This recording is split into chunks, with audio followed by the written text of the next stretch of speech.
welcome to The Explainer. So, today we're going to talk about our phones, but maybe not in the way you'd expect. We're diving deep into the science of how this little device we carry everywhere is literally rewiring the brains of an entire generation. Okay, let's just dive right in. For decades, the mental health of teenagers was, pretty much stable. But I mean, just look at this chart. Around 2012, something completely breaks. Rates of anxiety, depression, self-harm, they didn't just climb, they went vertical. They skyrocketed, and not just in the US, but across the entire developed world. So what on earth happened? What was the big bang moment around 2012? Well, the thing is, it wasn't just one thing. It was this massive, fundamental shift in the very fabric of how we grow up. Yeah, social psychologists like Jonathan Haidt, they have a name for it, the Great Rewiring. This is the exact moment, they argue, where the phone-based childhood really started its hostile takeover of the play-based childhood, the one that shaped humanity for forever. And this slide, man, it just lays out the trade-off perfectly, doesn't it? See, the old way, the play-based world, it's all about building what's called antifragility. You get stronger from little bumps and bruises, from messy face-to-face arguments. But the phone-based world, it's all about virtual performance, carefully curated interactions, and that actually makes us more fragile, psychologically speaking. We basically traded the real world for the highlight reel, and something just snapped. And the main engine driving all of this, you guessed it, the short-form video feed. Now, it's so important to get this. This isn't just a new kind of TV. It's what scientists call a super stimulus. It's an artificial trigger basically designed from the ground up to be way more interesting than actual reality. Think about it. It's super short, the algorithm knows exactly what you want to see, and, this is the kicker, there are absolutely no built-in stopping points. It's an infinite scroll. Okay, so to really get why this stuff is so incredibly powerful, we've got to pop the hood and look at what's happening inside the brain. And it all comes down to this one tiny but super powerful molecule that pretty much runs our entire motivation system, dopamine. All right, now this right here is a huge misconception we all have. We've all heard that dopamine is the pleasure molecule, right? Well, it's not. As neuroscientist Andrew Huberman puts it so well, it's not about having, it's about wanting. It's the molecule of craving, of motivation, of that relentless drive to just seek more. So how does the feed hijack this wanting system? It uses something called reward prediction error. Here's the deal. Your brain goes nuts for a surprise. Getting an unexpected reward lights it up way more than one you saw coming. And that's exactly how the feed works. It's a slot machine in your pocket. You swipe, meh, boring video. Swipe, another dud. Swipe, bam, jackpot, the perfect, funniest, most amazing video.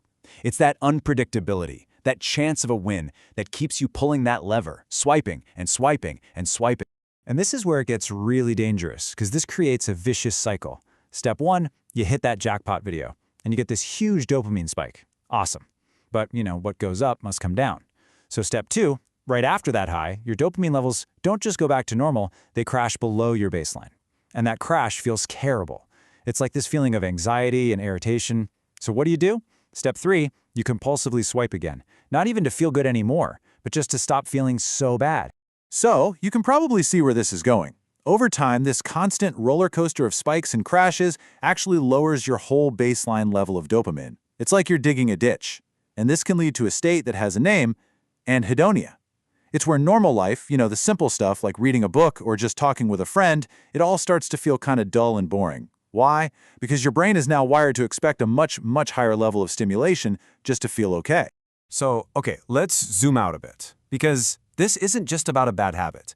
These changes in our brain chemistry are actually leading to physical, observable changes in our brain structure, and it's fueling what a lot of people are now calling a full-blown generational mental health crisis. So, think of the front part of your brain, the prefrontal cortex, as the CEO. It's the adult in the room. It's in charge of impulse control, thinking long-term, and telling you, hey, maybe you should stop scrolling now. Well, this constant fire hose of instant rewards from the feed, it's systematically weakening the CEO, and at the same time, it's strengthening the impulsive, toddler part of your brain that just screams, I want it now. You are literally losing the neural hardware you need to resist. And what's really fascinating, and kinda sad, is that this crisis doesn't hit everyone the same way. The research is showing this pretty clear split. For girls, visual platforms like Instagram and TikTok seem to crank up the volume on social comparison and the pressure to be perfect. For boys, the pattern looks more like a social withdrawal, pulling away into these super stimulating worlds of, intense gaming and pornography. As Dr. Haidt points out, we've kind of forgotten this fundamental rule of how humans develop, something called antifragility. The idea is simple. Kids need small, manageable challenges. They need to figure out a playground argument on their own, or get a scraped knee and realize it's not the end of the world. That's how you build resilience.